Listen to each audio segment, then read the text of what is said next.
ኢትዮ አዲስ 13 ነው። ጤና ይስጥልን የተከበራችሁ አድማጮቻችን።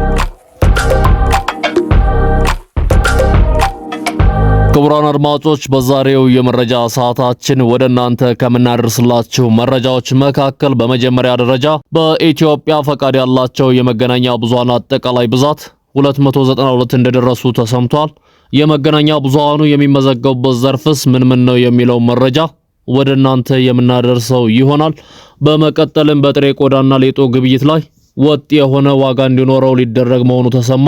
መረጃው እናደርሳችኋለን። በቀጣይም ጠቅላይ ሚኒስትር አብይ አህመድ ዶክተር የካዛንቺስ የኮሪደር ስራ መርቋል። ይሄኛው መረጃም ወደ እናንተ የምናደርሰው ይሆናል። በመቀጠልም የኢትዮ ሳውዲ አረቢያ የንግድ ኢንቨስትመንት ፎረም በሪያድ መካሄድ ጀምሯል። መረጃው እናደርሳችኋለን። በመጨረሻም በኦሮሚያ ክልል በአንድ ሳምንት ውስጥ በደረሰ የትራፊክ አደጋ የ11 ሰዎች ህይወት ማለፉ ተሰምቷል። እነዚህንና መሰል መረጃዎችን ወደ እናንተ እናደርሳለን። እስከ መረጃው ፍጻሜ ድረስ አብራችሁን ቆዩ ግብዣችን ነው። ተከታተሉን። አሁን በቀጥታ ወደ መረጃዎቹ እናልፋለን። በቅድሚያም የመገናኛ ብዙሃኑ የሚመዘገቡበት ዘርፍም ወደ 10 አድጓል ተብሏል። ከነዚህ ዘርፎችም የህዝብ፣ የማህበረሰብ፣ የሃይማኖት፣ የንግድ፣ የበየነ መረብ፣ የክፍያ እንደ ዲኤስቲቪ ያሉ እና የትምህርት የመገናኛ ብዙሃን እንደሚገኙበት ተጠቅሷል። የኢትዮጵያ መገናኛ ብዙሃን ባለስልጣን አዳዲስ ቴክኖሎጂዎችን ተከትለው እየመጡ ያሉ የመገናኛ ብዙሃን ዘርፎችን ወደ አስራሬ አስገብቼ ለመመዝገብ እየበረታሁ ነው ብሏል። በአሁኑ ሰዓት በሀገሪቱ 236 በስርጭት ላይ እንዲሁም 56 ፍቃድ ወስደው በዝግጅት ላይ ያሉትን ጨምሮ በድምሩ 292 በባለስልጣኑ የተመዘገቡ የመገናኛ ብዙሃን እንደሚገኙ ተነግሯል። ከነዚህም ውስጥ 65ቱ በበየነ መረብ በመደበኛ የሚዲያ ስራ ለመስራት የተመዘገቡ ናቸው ተብሏል።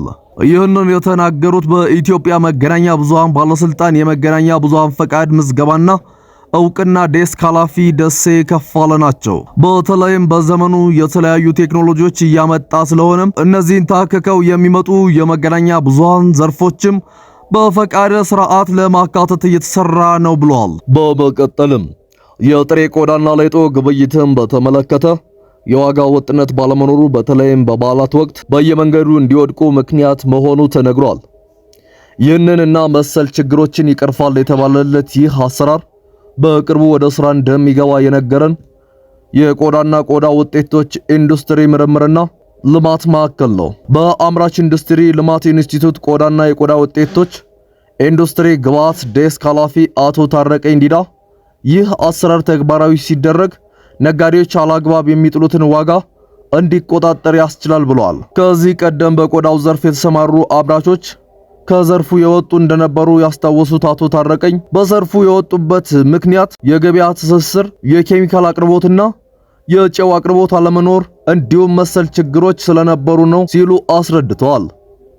አሁን ላይ ግን በተወሰነ መልኩ የተፈቱ ችግሮች ቢኖሩም የኬሚካል አቅርቦት ግን አሁንም ዘርፉን እየፈተነው መሆኑን ተናግረዋል። ከዚህ ቀደም በየመንገዱ እየጣለ የነበረው ቆዳ አሁንም ብዛም አይታይም ያሉት አቶ ታረቀኝ በማህበረሰቡ በኩልም ግን አሁንም ቆዳ ዋጋ የሌለው አይነት አመለካከት እንዳለ ተናግረዋል። በመቀጠልም ጠቅላይ ሚኒስትር አብይ አህመድ ዶክተር የካዛንቺስ የኮሪደር ልማት ስራን ዛሬ መርቀዋል። ጠቅላይ ሚኒስትሩ የከተሞቻችን የማዘመን ሰፊ ጥረት አይነተኛ ማሳያ የሆነውን በካዛንቺስ ያለውን የኮሪደር ልማት ክፍል በይፋ መርቀናል ሲሉ በማህበራዊ ትስስር ገጻቸው ባሰፈሩት መልእክት ገልጸዋል። የተጎሳቆሉና በእጅጉ የተጎዱ ቤቶችና ከባቢ መገኛ የነበረውን ካዛንቺስ ዛሬ የጋራ ጥረትና ለውጥ ሽልማታችን ሆኖ ተገኝቷል ብለዋል።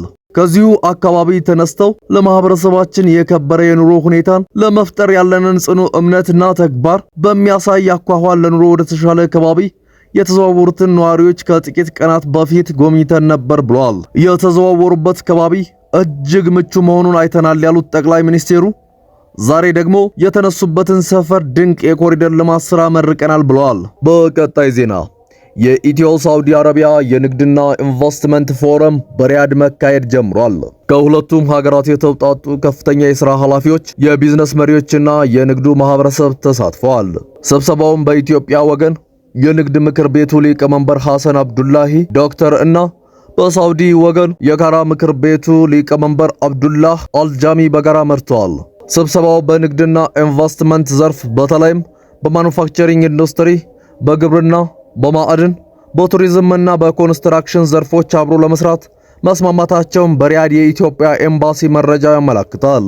በመጨረሻም በኦሮሚያ ክልል ከሚያዝያ 6 እስከ ሚያዝያ 12 ቀን 2017 ዓ.ም ድረስ ባሉት ቀናቶች በደረሱ የትራፊክ አደጋዎች የ11 ሰዎች ሕይወት ሲያልፍ በ12 ሰዎች ላይ ከባድ፣ በ7 ሰዎች ላይ ደግሞ ቀላል አካል ጉዳት ደርሷል። በአንድ ሳምንት ውስጥ በደረሰ አደጋ ከ6 እስከ 45 ዓመት የዕድሜ ክልል ላይ የሚገኙ ሰዎች ሕይወታቸው ማለፉን የኦሮሚያ ክልል የትራፊክ ቁጥጥር ክፍል ባለሙያ የሆኑት ኢንስፔክተር መሰለ አበራ ተናግረዋል። አብዛኞቹ አደጋዎች የተከሰቱት በቀኑና በሌሊቱ ክፍለ ጊዜ ሲሆን አደጋውን ያደረሱት ወንድ አሽከርካሪዎች ናቸው። አደጋዎቹ በተለያዩ ዞኖችና ከተሞች የተከሰቱ ናቸው። የሞት አደጋዎች የደረሱት በጭነት፣ በህዝብ ማመላለሻ፣ በባለ 3 እግር ባጃጅ እና በሞተር ሳይክል የተከሰቱ መሆናቸው ተገልጿል። የአደጋዎቹ መንስኤዎች ያለመንጃ ፍቃድ ማሽከርከር፣ ከፍጥነት ወሰን በላይ ማሽከርከርና ለእግረኛ ቅድሚያ አለመስጠት መሆኑን ኢንስፔክተር መሰለ አበራ ተናግረዋል። ለዛሬው የያዝንላችሁ መረጃዎች እነዚህን ይመስሉ ነበር። በቀጣይም አዳዲስ መረጃዎችን ስንለቅ ወደ እናንተ እንዲደርሳችሁ ኢትዮ አዲስ 13ን ሰብስክራይብ በማድረግ ቤተሰብ ይሁኑ። ለዛሬው እናመሰግናለን።